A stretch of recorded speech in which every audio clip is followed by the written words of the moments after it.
மரணம் ஒரு முடிவா அல்லது வேறொரு தொடக்கமா? சாவ கண்டு பயப்படுற மனசுக்கு அறிவியல் சொல்ற பதில் என்ன? ஆன்மீகம் என்ன சொல்லுது? வணக்கம், இது உங்க அறிவியல் கோளாறு. உண்மை எது, பொய் எது, எல்லாத்தையும் அறிவியல் கண்ணோட்டத்தோட அலசி ஆராய்ஞ்சு சொல்றதுதான் நம்ம வேலை. அப்படியே மறக்காம சப்ஸ்கிரைப் பண்ணிட்டு பாருங்க. பக்கத்துல இருக்கிற பெல் பட்டனையும் அழுத்திடுங்க. அப்போதான் நாங்க போடுற ஒவ்வொரு வீடியோவும் உங்களை வந்து சேரும். வாங்க நேரா விஷயத்துக்கு போவோம். மரணம்னு சொன்னாலே பலருக்கும் மனசுல ஒரு பயம் இருக்கும். ஆனா அத பத்தி தெரிஞ்சுக்கிற ஆர்வமும் இருக்கதான் செய்யுது. வெளிநாடுகள்ல ஸ்வர்க்கம் நரகம்னு ஒரு நம்பிக்கை இருக்கு. ஆனா நம்ம இந்தியா மாதிரி ஆன்மீகத்தை அடிப்படையா கொண்ட நாடுகள்ல அதையும் தாண்டி மறுபிறவிங்கிற கோட்பாடு ரொம்ப ஆழமா வேரூன்றி இருக்கு. நம்ம மக்கள்ல நிறைய பேர் கர்ம வினை மற்றும் மறுபிறவி சுழற்சியில நம்பிக்கை கொண்டிருக்காங்க. ஆசைகளும் பற்றுகளும் போகாத வரைக்கும் திரும்ப திரும்ப பிறப்போம்னு சொல்றாங்க. மோட்சம் கிடைச்சாதான் இந்த சுழற்சியில இருந்து விடுபட முடியும்னு நம்புறாங்க. இது நம்ம சமூகத்துல பெரிய தாக்கத்தை ஏற்படுத்துது. சரி, ஒரு நிமிஷம் இந்த நம்பிக்கைகளை ஒதுக்கி வச்சுட்டு உண்மை என்னன்னு பாப்போம். அறிவியல் படி ஒருத்தர் எப்போ இறந்துட்டாருன்னு மருத்துவர்கள் சொல்லுவாங்க.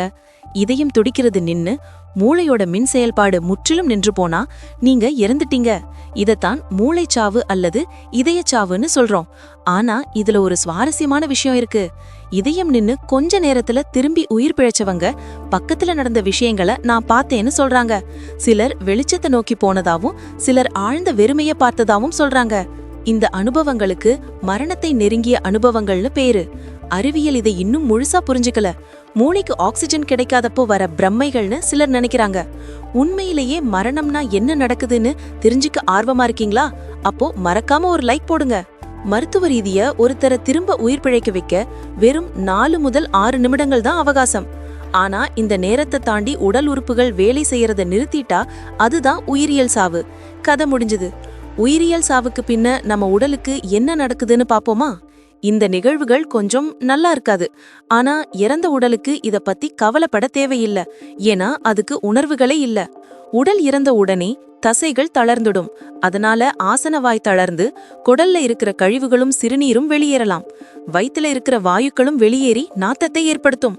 ஆமா, சாகிறது கொஞ்சம் அசுத்தமான விஷயம்தான். ஆண்களுக்கு இரத்த ஓட்ட மாற்றங்களால விந்தணுக்கள் வெளியேறவும் வாய்ப்பிருக்கு. கர்ப்பிணி பெண்கள் இறந்தா வயிற்றில் சேரும் வாயுக்களோட அழுத்தத்தால குழந்தை வெளியே வரலாம். இது ரொம்ப அரிதானது. ஆனா இதற்கு பிணப்பிறப்புன்னு பேரு. இறந்த உடலிலிருந்து காத்து வெளியேறும்போது சில நேரம் முனகல் அல்லது முணுமுணுப்பு மாதிரி சத்தம் கேட்கலாம். இது ஆவி இல்லை, நுரையீரல்ல மீதி இருக்கிற காத்து வெளியேற சத்தம் தான். சரி, ஒருவேளை உங்களுக்கு மறுபிறவி கிடைச்சா நீங்க எந்த விலங்காக பிறக்கணும்னு ஆசைப்படுவீங்க? கமெண்ட்ல சொல்லுங்க.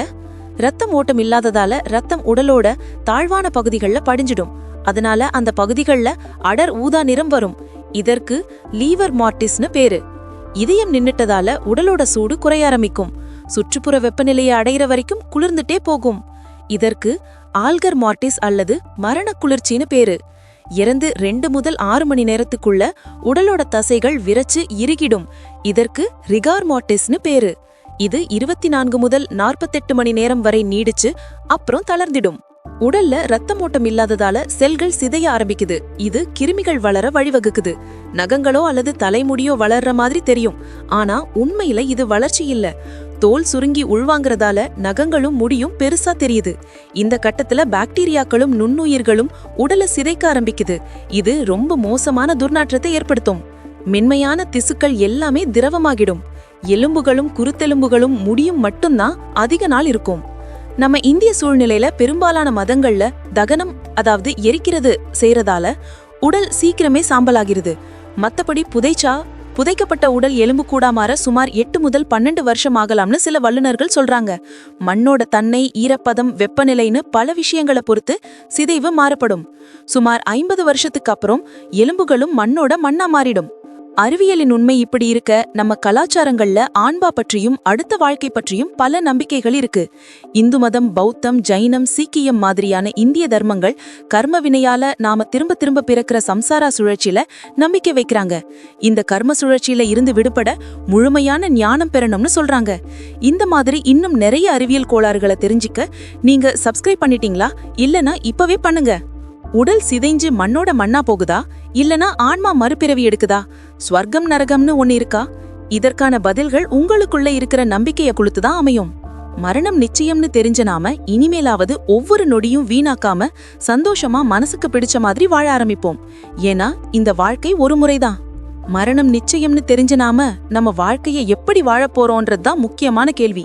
சரி நண்பர்களே, இந்த காணொளி உங்களுக்கு பிடிச்சிருந்தா மறக்காம லைக் பண்ணுங்க. இது போன்ற அறிவியல் கோளாறுகளை தொடர்ந்து பார்க்க சப்ஸ்கிரைப் செஞ்சு பெல் பட்டன் அழுத்திடுங்க. அடுத்த அறிவியல் கோளாறில் சந்திப்போம். Bye bye, take care.